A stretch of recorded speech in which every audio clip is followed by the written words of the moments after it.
us during this time, and hope everybody's safe, and hope everybody's learning how to wash their hands.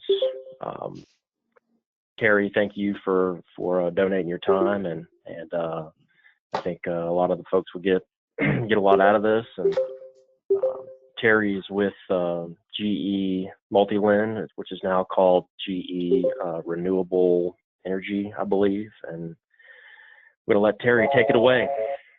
Okay. Just as a matter of logistics, when someone wants to ask a question, should they use their voice or should they use the chat? They can go either way. We like both. Okay. Okay. Sometimes We can it's go too either much way. words to put in the chat. That's right. Okay, we can go either way. So symmetrical components, this is a topic that we could spend hours and hours on, or we could spend a lunch and learn on. I'm going to try to do this in a lunch and learn in this hour. What's probably going to happen is I'm going to hit right at the hour.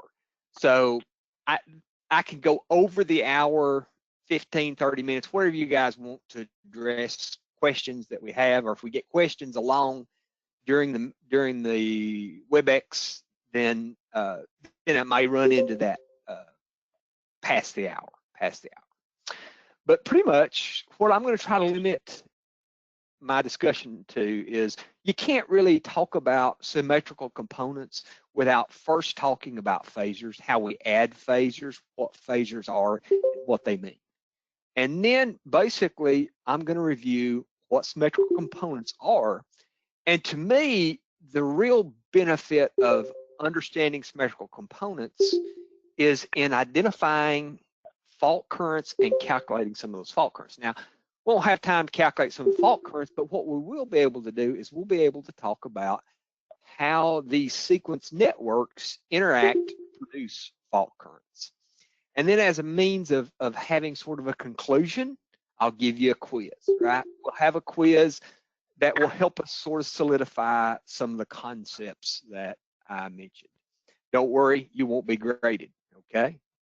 So with that said, let's talk about what a phasor is and how we review it. Now, when I set an overcurrent relay, right, when I set a overcurrent element in a microprocessor-based relay, usually I set a pickup value, and that pickup value in our relays, it's in per unit, and that's in per unit of CT. So I'm really translating this into some quantity. So if it's a 2005 CT, and I set that at 1, that means it's picking up at 2,000 amps, right?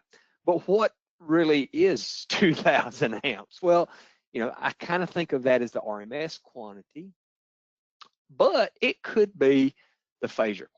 And what a phasor is it is merely a mathematical technique to turn this sinusoidal waveform that you see. Let's turn my pen on. It's a mathematical technique to turn this sinusoidal waveform into a magnitude and angle, right? So, you know, what we produce on the back of the relay, or what we wire to the back of a relay, is that sinusoidal waveform. And my mind can't add 2 sinusoidal waveforms. Some of you guys say you can do that. I want to see you do that when they're offset by 30 degrees. It's easy to do if they're offset by 180 degrees, but when they're 30 degrees, my mind can't really add 2 sinusoidal waveforms. Now, what I can sort of do better is when I turn this into a magnitude and an angle. And so that's what the relay does, is it uses mathematical techniques, typically a Fourier transform, to turn that sine wave. It's going to sample that sine wave and then turn that into a magnitude and an angle. Then it can apply that magnitude to comparators, like the comparator for the pickup of that time overcurrent element that I described. And so doing that, we can operate. Now, in our discussion of symmetrical components, it's also necessary to understand how we add and multiply phasors. So when we add phasors, Basically, what I would do if I'm adding A1 and A2 here is I'm going to take A2 right here, and if I want to do this graphically, I could just superimpose A2 onto the end of A1, and the resulting vector would be my sum of those two, which here it's this vector here at this angle, right? So it's a magnitude and an angle, that's why it's a vector. Now, that's how I add vectors, or how I add phasors. If I need to multiply phasors, and it will be important to be able to multiply phasors for symmetrical components because of something called the small a, or the A, the A factor. If I'm going to multiply those, what I'm really going to do is I'm going to add the angles. I'm going to sum the two angles.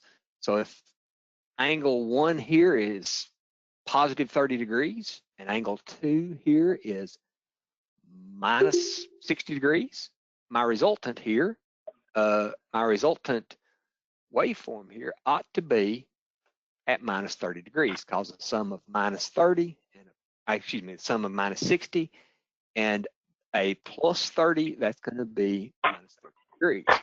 The main thing to remember is when I multiply two phasors, I'm going to multiply the magnitudes.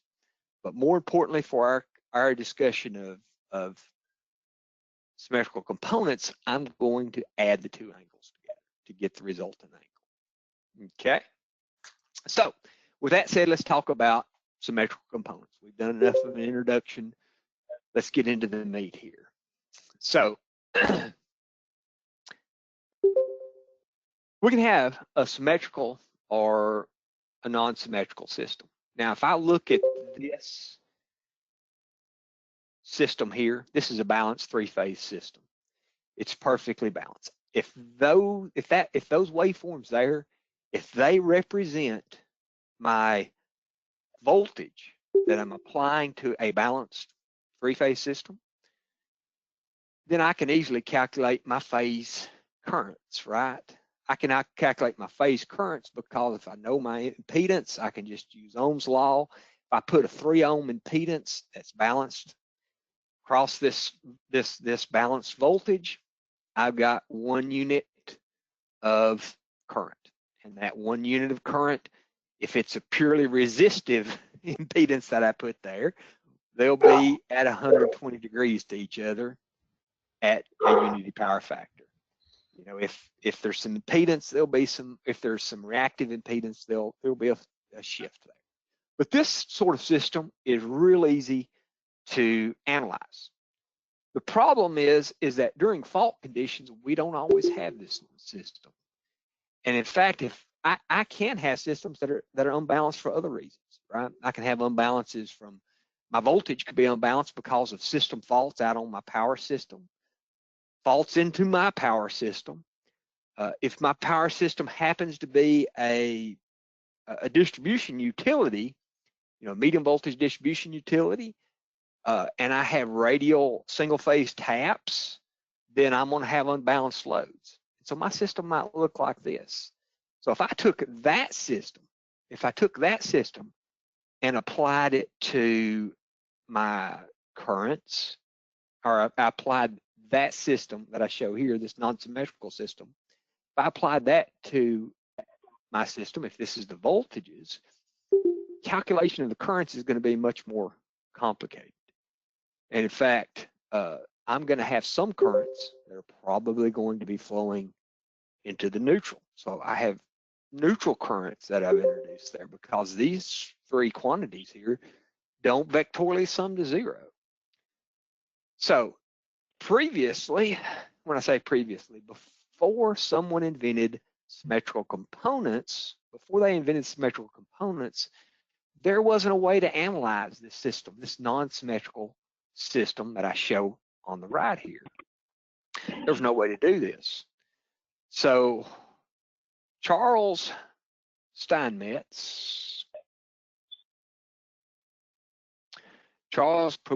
Prometheus Steinmetz, he came along in 1913 and he developed a mathematical technique that would let us analyze that system. And what I find fascinating about this is that this occurred in 1913. Not that it was so long ago, it was that it was so recent. By 1913, the current wars were over. We were already deciding that we were going to distribute and generate and transmit electrical energy via AC three-phase power systems. And so there was a long time that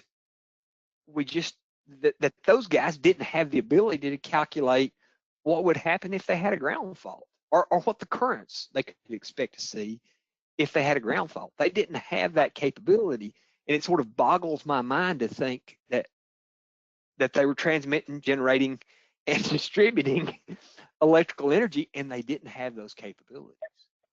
So that sort of boggles my mind. But when he developed these mathematical techniques, what that did for us as a species and us as an industry was it'll let us analyze those systems, let us calculate those systems, and it unlocked a whole new way for us to do protection and for those transmission, generation, and distribution systems. So let's talk about his mathematical technique.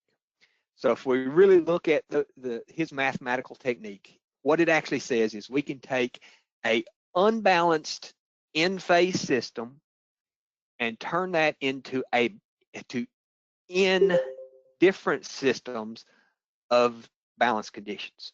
So for our three-phase power system, what that means is if I have a unbalanced three-phase power system, I can turn that into 3 separate balanced systems because it's a three-phase system. And so the way that we describe this inside of our world is we describe this as a positive sequence network, a zero sequence network, and a negative sequence network. Now, the positive sequence network is what we expect to see in place if we have balanced power conditions or balanced load conditions or a balanced power system. And this particular network, it looks just like what we expect to see on our phases in the steady state. So we've got a ABC rotation going counterclockwise. So that means if I were to imagine this set of vectors turning in this direction, that the phases that would cross, the sequence of phases as they crossed the zero axis would be A, B, and C. So that means the ABC phase sequence. All the phasors are of equal magnitude and equal angles from each other. Now, that is the positive sequence network. Negative sequence network is, there's no sequence to it. All the phases are equal magnitude and all the phases are in phase with each other. And then the negative sequence network here, it has a reverse phase rotation. So for it, what I expect to see is if my eyeball's standing right here, so this is my eye. Let's see how good of a drawer I am. Oh, I've got eyelashes at the top, not at the bottom. I guess I do have them at the bottom too. But if my eye's standing right there looking and this thing is rotating counterclockwise, I expect the sequence to pass my eyeball to be ACB. So it has ACB rotation. But again, all of the phases are equal and all of the phases are equally spaced by 120 degrees. So that's what these 3 symmetrical components networks become. So how the next question we should ask ourselves is, well, how do I take my measured quantities that I see on the relay and turn those into these symmetrical components so that I can do calculations of fault current, load current, those sort of things. Well, that's what we get to in 2 slides, okay? But right now, the first thing that we need to talk about is this A operator. Hey, And the Terry, A operator. a question came in. Why isn't, I get this argument with customers, why isn't the rotation clockwise? Why isn't the rotation clockwise? We always go counterclockwise. Someone probably at some point chose counterclockwise, and they chose to say A, B, and C. So if you chose to do this differently, you just have to you would have to choose to show everything differently. So a decision was made in the way that we show things way back in the day, right? Does that make sense? Okay. Okay. So to understand this mathematical technique, one of the things that we need to understand is the A operator, because the A operator is used in the mathematical techniques that Steinmetz developed. Oh, I'm sorry. Not Steinmetz, Fortichet. Fortichet developed these in 1913. Steinmetz developed phasers. But this operator is used, and basically what the operator is A rotates by 120 degrees, and A squared rotates by 240. So if we were to look at this, what A equals, so A equals 1 per unit at 120, right? And then A squared equals 1 at 240, right? So basically, we're going to take our quantities and we're going to multiply them by either A or A squared. And what that's going to do for us is that's going to shift the angles of those quantities, since we're multiplying by 1 per unit. It's going to shift it by either 120 degrees here or 240 degrees. All right, so let's look at what the A, how we use the A operators. So the equation for the positive sequence component, this could be the positive sequence current, positive sequence voltage, whatever, is we're going to take A phase, we're going to shift B phase by 120 degrees, and we're going to shift C phase by 240 degrees. And we're going to take 1/3 of that quantity. So if this is my balanced three-phase system, A, B, and C, and I'm going to shift B, let's see, so I'm going to shift B by 120 degrees. So that puts B right here. And I'm going to shift C by 240 degrees. So I'm going to shift him sitting right over here. That puts B and C phase in phase with A. And I sum those together. If they are 1 per unit, that sum is 3 per unit, which is why we have the 1/3 here. So if we have a completely balanced three-phase system, we expect the positive sequence component to be equal to the magnitude to be equal to the phases, to any one of the phases. And they have to be the same because I just said that they were all, that it was, a fully balanced system. Negative sequence, we're going to take the same thing almost, but we're going to swap the A2 and the A here, right? So that means, let me get my eraser out here. Oh, actually it's wrong here. So that means I'm going to have A here. I'm not going to do anything with A. I'm going to take C and I'm going to shift it by, C by 120 degrees, which puts C right here, right? And I'm going to shift B, where's B? By 240. So let's see, we're going to go, that's going to put B right here. Now, if I take this C and I superimpose it on A, right? And I superimpose B on that. That means my negative sequence components are going to be 0 if I have a truly symmetrical power system, right?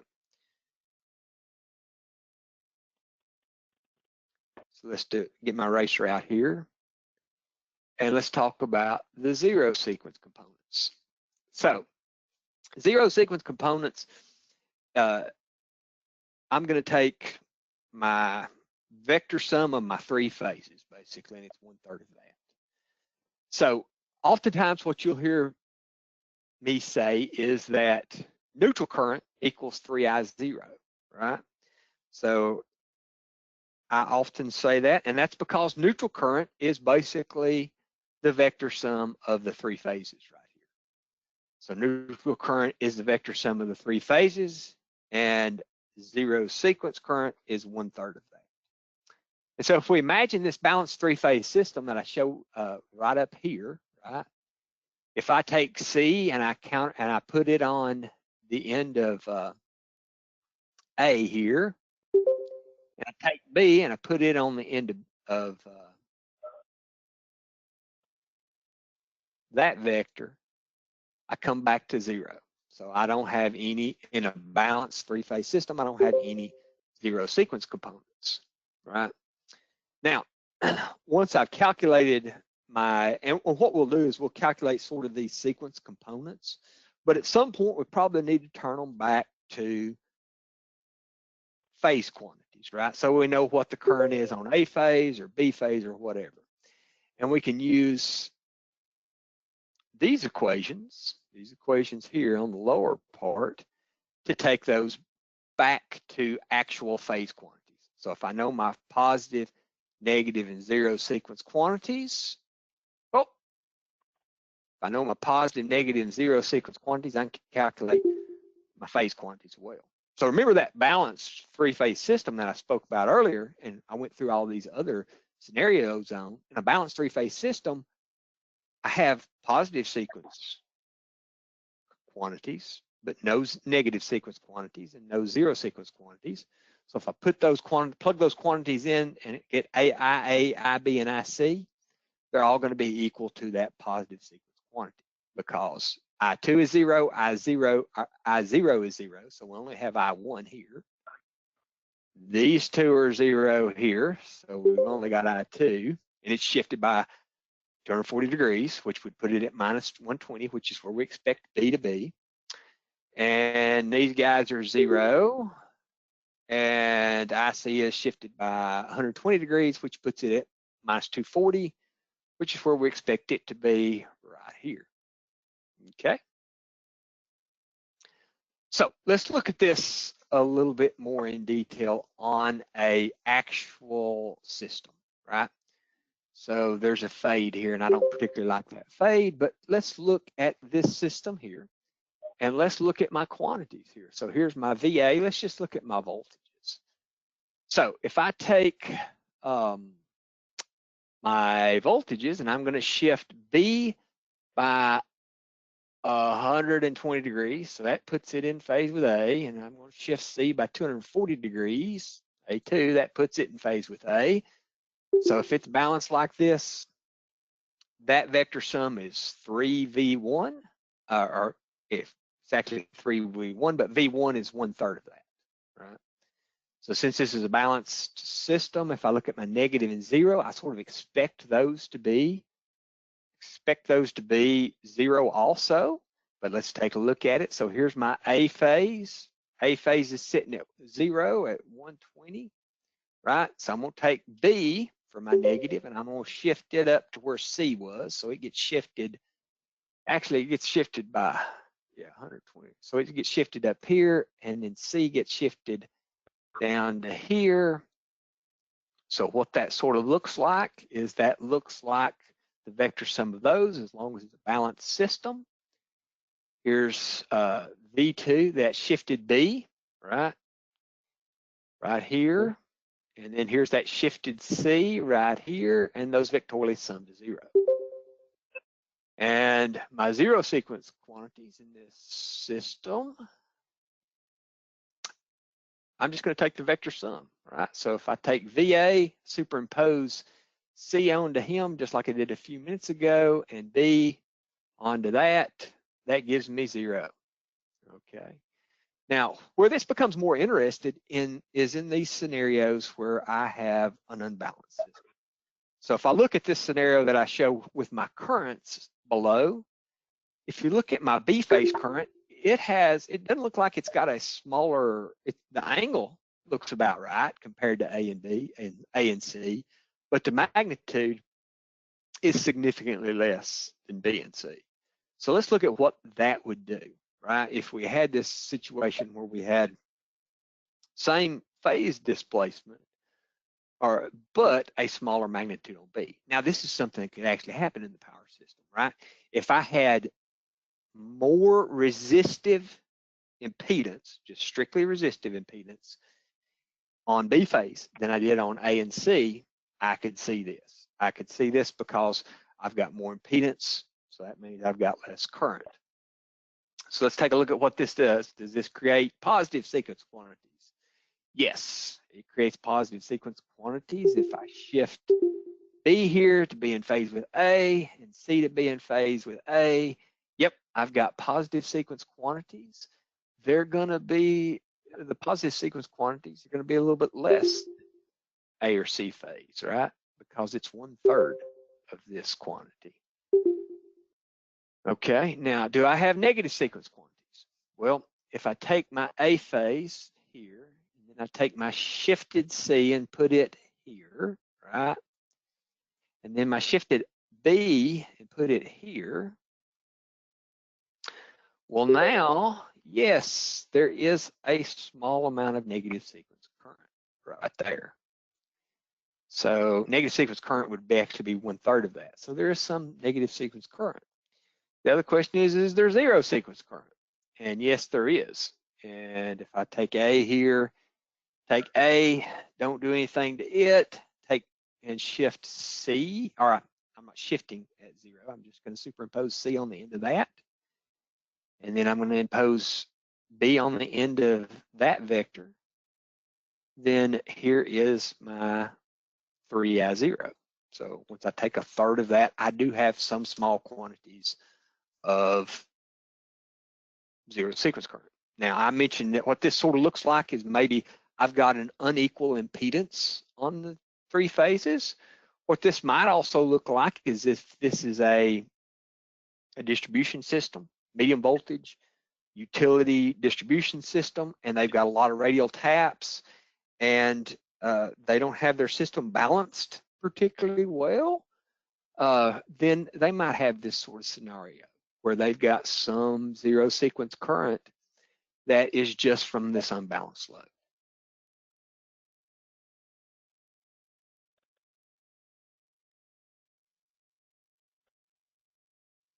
All right. So let's look at what some of this means on some different conditions. So the condition that I'm showing right now is an inverted phase. And there is one power system phenomenon that will create an inverted phase. It is a wiring error. So the only way that I can have an inverted phase like this is if I have a wiring error.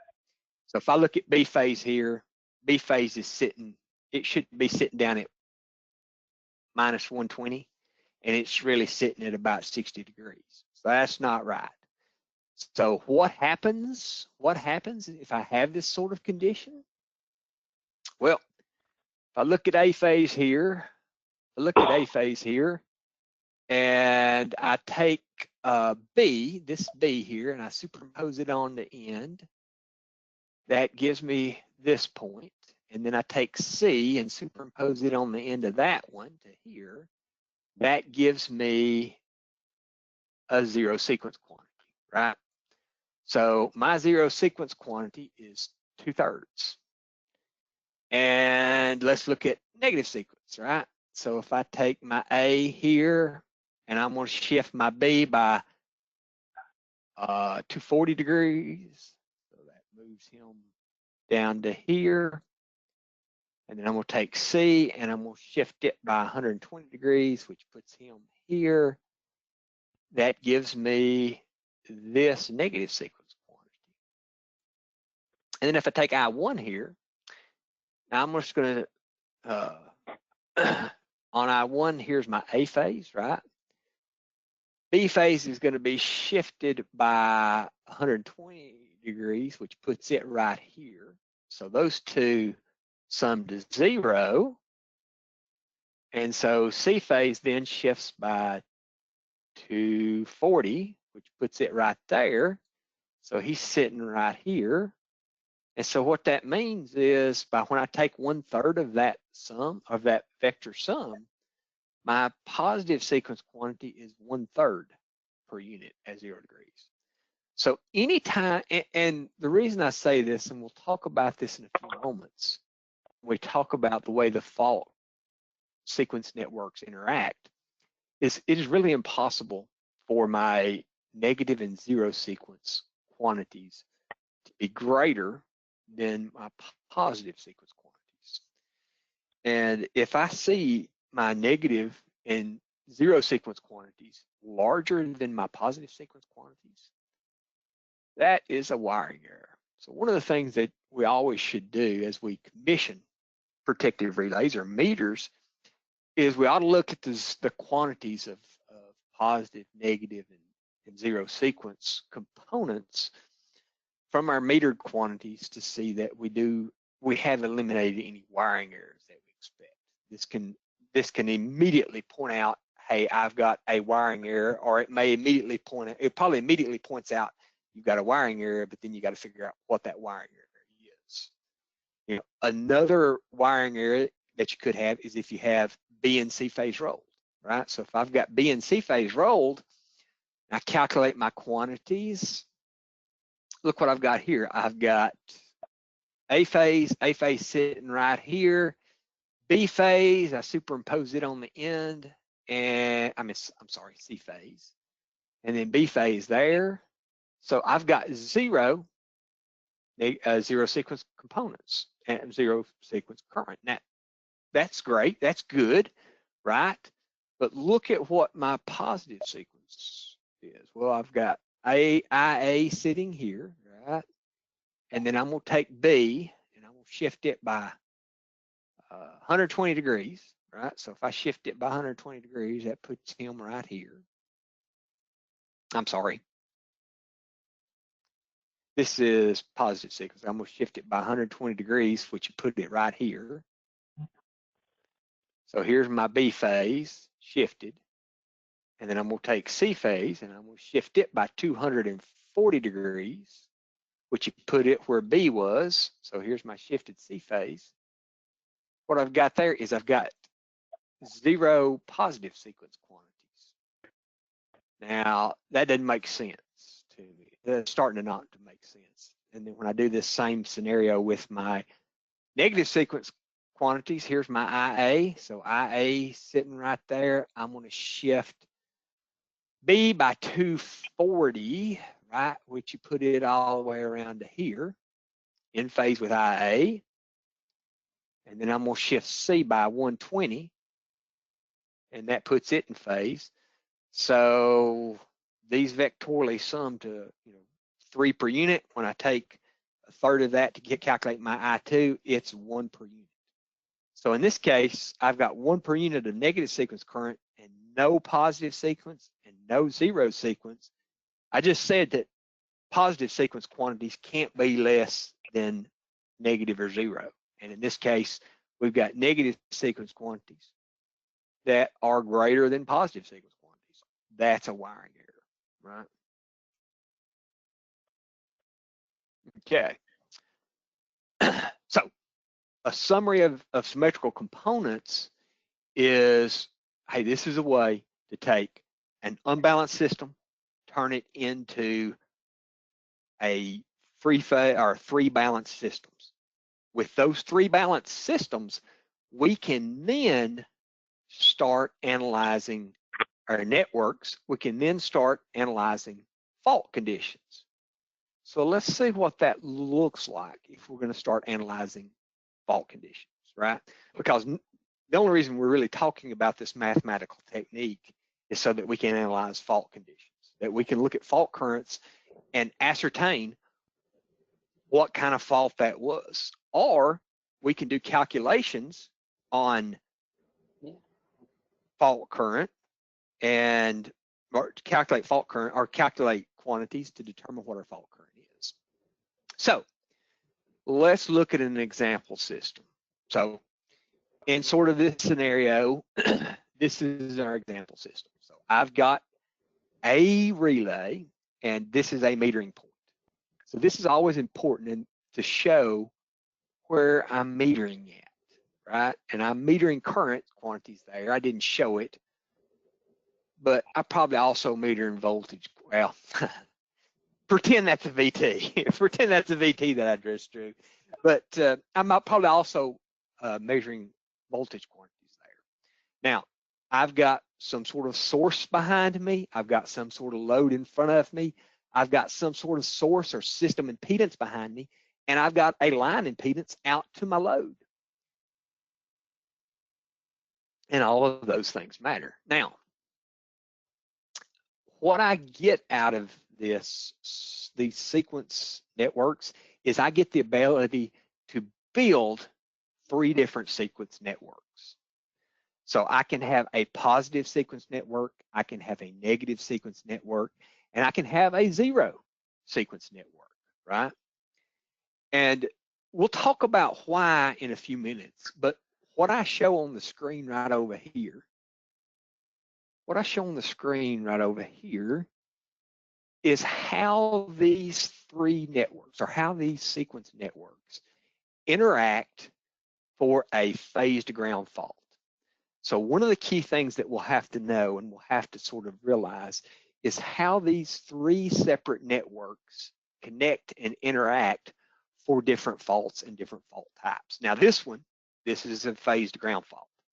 Now there's a few things to take in, and the things to take in that are really important is these questions that I'm asking. You know, if we look at that network there, what I can really see here is, you know, where I draw this little line here and here, this is where that relay is sitting at, right? So this is where my relay is sitting at, or my metering point is. So if my metering point's right there, this V2 that I show here is the negative sequence voltage that relay can calculate, the positive sequence voltage that relay can calculate, and the 0 sequence voltage that relay can calculate. There's also a negative sequence current, right? A positive sequence current and a 0 sequence current. And what's fascinating about this is, where is the voltage the largest? Well, the voltage is the largest in my positive sequence network right here, right across the voltage source. That's where my voltage is largest in the positive sequence network. Now, my fault location is actually where these networks connect, right? So as I look at this, my negative sequence voltage is greatest right here, right? Because the further, you know, as I get closer to the fault, the more negative sequence impedance I have here, the voltage that I see right here, at the fault location is going to be equal to the negative sequence current times this negative sequence impedance here. So as I move closer to the fault, my negative sequence voltage gets higher. But if I look at this, as I move closer to the fault, my positive sequence voltage gets smaller. Likewise, you know, my 0 sequence quantities, if I look at them down here, that 0 sequence voltage that's sitting at the fault location, it's dictated by the 0 sequence voltage, the 0 sequence impedance sitting right here, and the 0 sequence current that's been driven through that impedance. So as I get closer to it electrically, as I get closer to the fault location, my zero sequence voltage goes up. The only thing that I'm able to measure for zero sequence and negative sequence voltage at the meter location is this system impedance, zero and negative sequence impedance. So basically, the voltage that I measure at the meter location is for negative sequence and zero sequence is actually going to be that negative sequence and zero sequence current being driven through those respective impedances. So if this quantity is a lot bigger than this quantity, right, I may not have much negative sequence voltage or zero sequence voltage at the metering location. That's one of the things to take into account. The other thing to take into account is I have a source in my positive sequence network, right? Where's my source for my negative sequence network?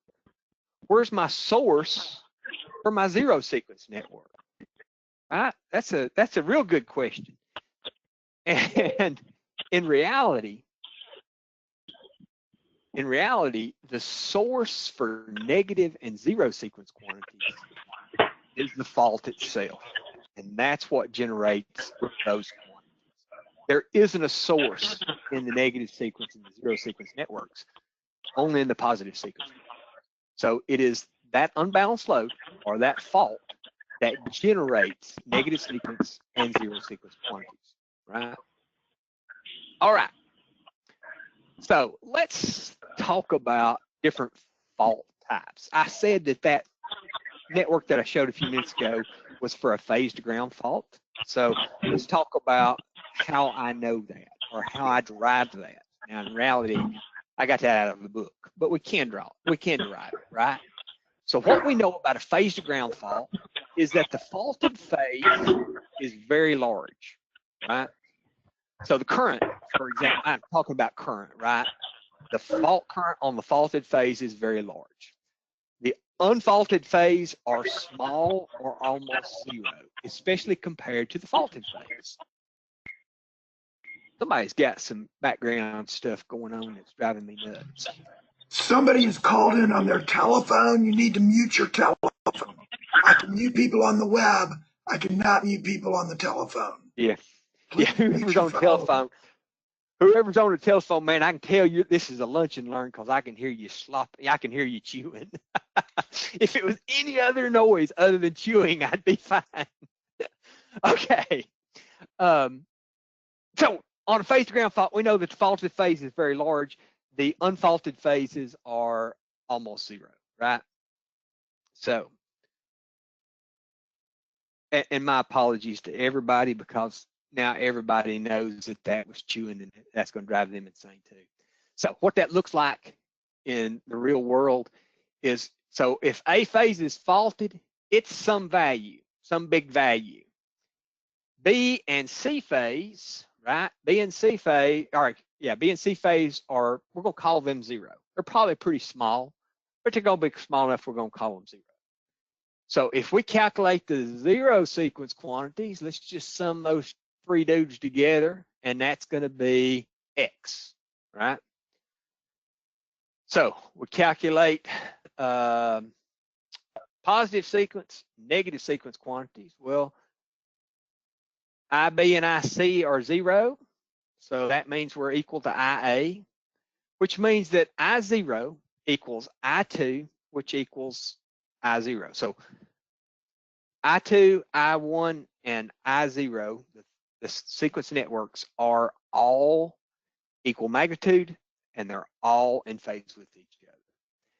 That means that the only way that I can create that sort of network is if my three networks, my positive, my negative, and my zero sequence networks are in series with one another.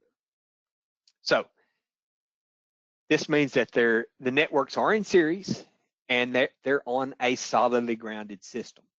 Now, if there was a ground impedance in here, I could expect some smaller quantities, but I'd still expect those quantities, positive, negative, zero sequence, to be similar, So when I look at a fault current, right?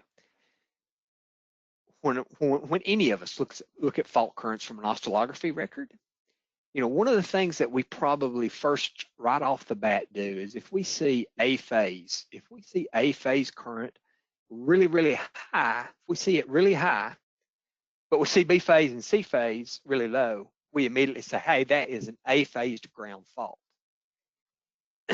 We know that because we know that A phase current's got to go somewhere and is not going on B and C phase or we'd see it. But in reality, what we're really doing is we're calculating zero sequence current in our head.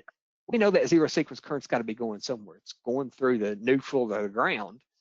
And so we know that this is what our network has to look like because positive, negative, and zero sequence quantities are the same, right?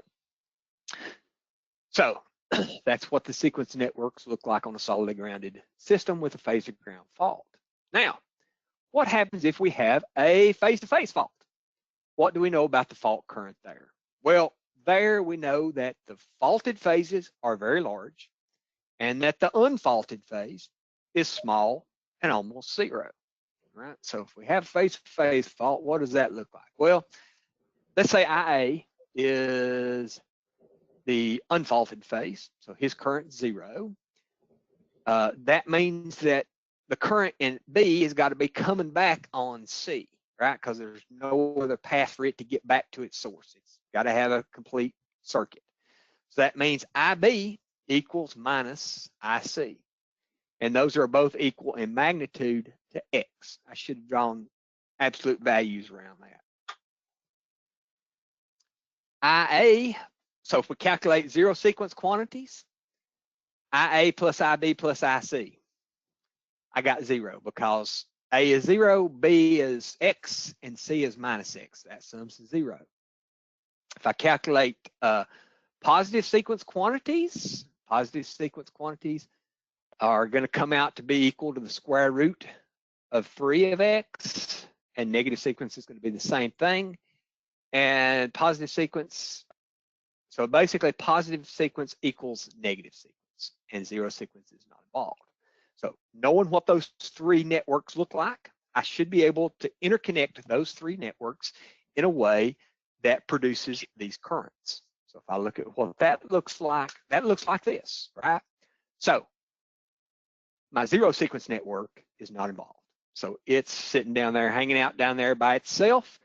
Since there's not a source in that zero sequence network, there's not any zero sequence current flowing, which is what we calculated from the previous slide. Likewise, we do have negative sequence current flowing because the positive sequence network and the negative sequence network are connected in series. And so we do have negative sequence current flowing, and it's equal to the positive sequence current, right? So negative sequence current equal to the positive sequence current, and they're flowing in the reverse direction to each other, basically. So that's why we see that I1 equals I2. So this is what the networks look like for a phase-to-phase fault. So when I see negative sequence current equal to positive sequence current, no zero sequence current involved, that immediately makes me think of a phase-to-phase fault. Okay, now what happens on a phase-to-phase fault? Well, on a phase-to-phase fault, all the phases are very large. Unfaulted phase is, what happens on a phase-to-phase to ground fault, right? On a phase-to-phase to ground fault, all the phases that are involved are large. The unfaulted phase is small, almost zero. The faulted phase voltages are also zero, or almost zero. So the faulted phase voltages collapse. We got to get voltage involved in this particular example because we can't derive this particular sequence network without the voltage. So let's look at what we get there. So IA equals 0, VB equals VC equals 0. It's a B to C phase fault, so all the current going out B phase has to come back on C, and that's equal to a magnitude of X. We vectorially sum those, and what we get is we get 0, right? We look at negative sequence current, negative sequence voltage, right? I mean, positive sequence current, positive sequence voltage, they're the same they were in the last example. Main thing is that they are equal. Okay, so for a phase to ground fault, this slide is wrong. I'm sorry, guys. This is the first. This presentation had modifications made to it, and I didn't check the math. But for a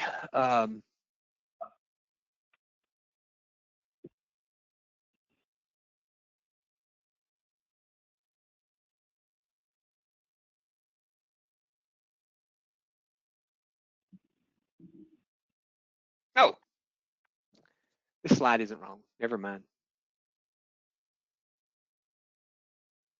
I'm wrong. It happens. Okay. So negative sequence current and voltage are shown here, right? I0 is 0. So if we show these sort of networks, what this sort of looks like, the only way we can get positive sequence voltage to be equal to negative sequence voltage equal to 0 sequence voltage is to connect the 3 networks in series. All right, not series, but in parallel. The 3 networks in parallel and the 3 currents summing to 0 also means that they have to be connected in parallel. So that's what the 3 networks in parallel look like, or the phase-to-phase ground fault. For a 3-phase fault, we know that all of our currents are very large and equal if it's a balanced 3-phase fault. So IB equals IC equals X. So that means I0 is going to be 0. I1 is X. I2 is 0 because it's a balanced fault. So I1 equals I2 equals 0. These 0 sequence and the negative sequence currents aren't involved. So that means those networks aren't connected. So for a balanced 3-phase fault, we only have positive sequence currents flowing. And the positive sequence network is the only one involved. This is also what we expect for normal load conditions, balanced load conditions. Okay. Now this becomes a little bit more complex because transformers do things to our sequence networks. So if we look at our positive and negative sequence networks, right? If we look at our positive and negative sequence networks, it doesn't matter on the transformer type of connection. We always pass positive and negative sequence quantities. But depending on the transformer connection, right, will depend on whether or not we're able to see or pass negative or 0 sequence quantities. And it will also depend on whether or not the transformer is grounded in some way. Basically, it depends on whether or not we have a ground source. The transformer, if it's grounded, can be a ground source. If it's a ground source, then we can pass 0 sequence current. If it's not a ground source, we can't. So let's talk about this particular transformer. Now, one of the things I haven't mentioned so far is what do these quantities typically look like? Well, if this is the transmission system here, positive sequence, negative sequence quantities are almost the same. 0 sequence quantities can be a little bit different. Part of the reason that they're a little bit different is because there may be other transformers upstream that block 0 sequence quantities. There may be some ground resistance. There's some things that can affect the ground impedance, right? For the transformer itself, again, negative sequence, positive sequence impedances of the transformer, almost identical. The same is true of the line. the places where negative sequence and positive sequence impedances become different are in things like motors. Negative sequence impedance of a motor is very different from a positive sequence impedance of a motor. That's a topic for another time. But for the power system itself, the lines, the conductors, typically the impedance itself for positive sequence and negative sequence will be very similar. Zero sequence can be a little bit different because of the things that I'm going to talk about in the next slide. But if we look at this scenario here and we look at what transformer that looks like to us, so very important is where's the meter location? So that's the CT that I can calculate zero sequence quantities from, and that's where I want to do that. It looks like this side of the transformer is grounded, right? So my metering location is going to be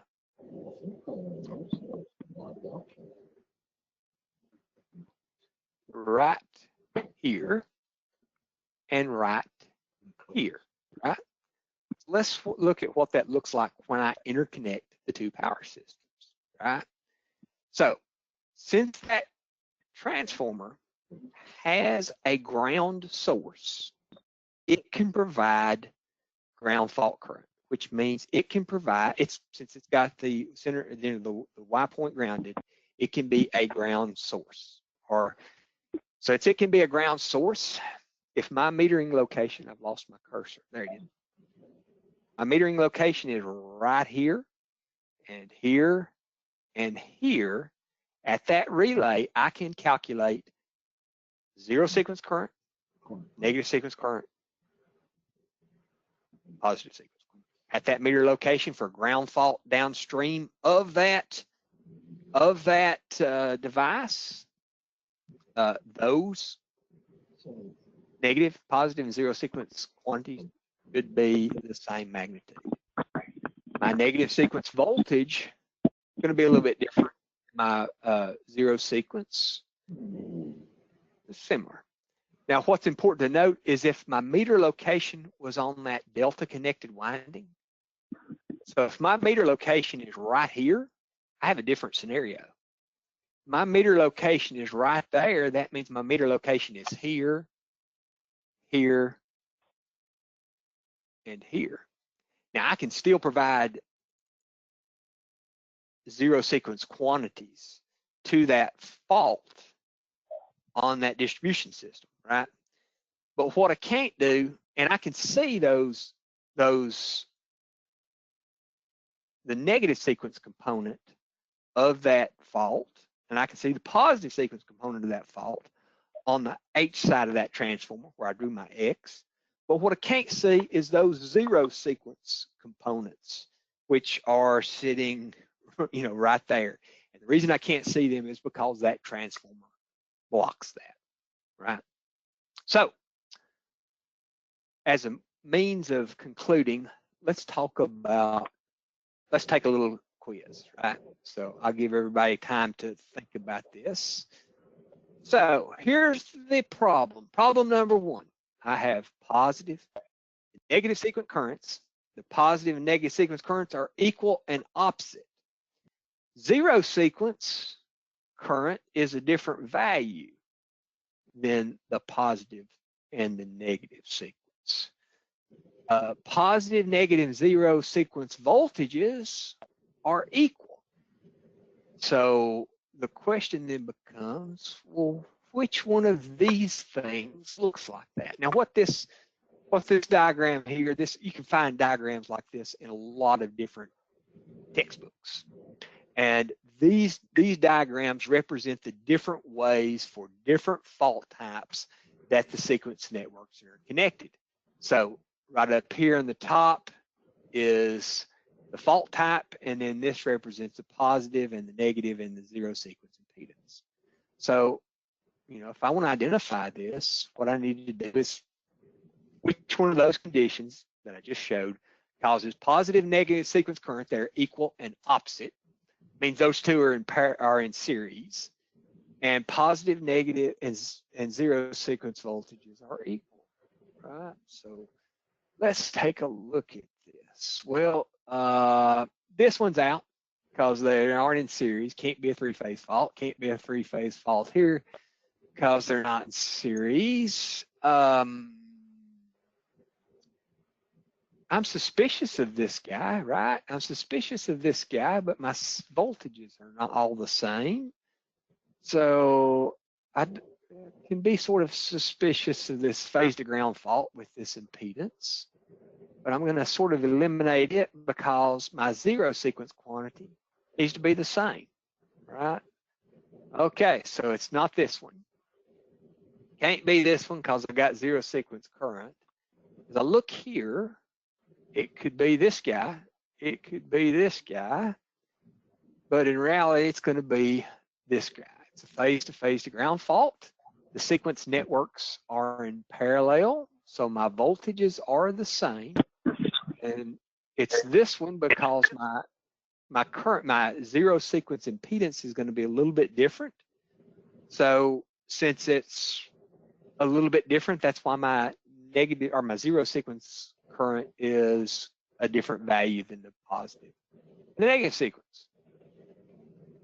Okay. When I print this out, I like to and give you handouts, which we didn't do today. I like for the answer to be hidden. So that's why that's there.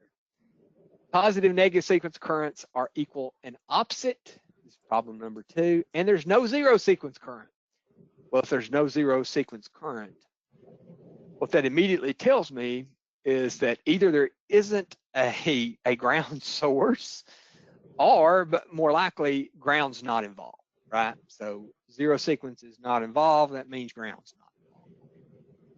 So positive and negative sequence currents are equal and opposite. So I have to find a scenario where they're equal and opposite. Well, negative sequence isn't involved here, not involved here. Zero sequence is involved there, so that's out. That looks suspicious. Negative zero sequence is involved there, zero sequence is involved there. So does this meet my scenario? Let's see. Positive and negative sequence currents are equal and opposite. Zero sequence current is 0. Yep, it meets that because my currents are flowing in the opposite direction, right? So it's flowing that way here and this way here. So that means that that's got to be my culprit. Let's see if I'm right. Oh, I screwed up. It's actually this one down here, but that's the same sort of fault, right? The only difference is I didn't have. This one has an impedance involved in here, right? So yeah, I did miss that. The impedance would make my voltages on my positive and negative sequence. The fault impedance would make my voltages on my positive and negative sequence network a little bit different. So this is actually a solid 3-phase fault. There's no impedance involved. Okay. Okay, with that said, I said I would end right on time, and then I would need to take 15 to 30 minutes extra to address any questions that came up, and looks like I did pretty close to what I said I would do. So I'm actually 4 minutes over. So my apologies for the extra 4 minutes, but I think I got time for questions. Let's see. It looks like there's some chats here. Yeah, that beep was a pain in the neck. I have to agree with that one. Yeah. Okay. It looks like all the questions that are in the chat are around the beeps. So if you want to unmute yourself and ask a question, you probably can, or you can type a message into the chat, either one.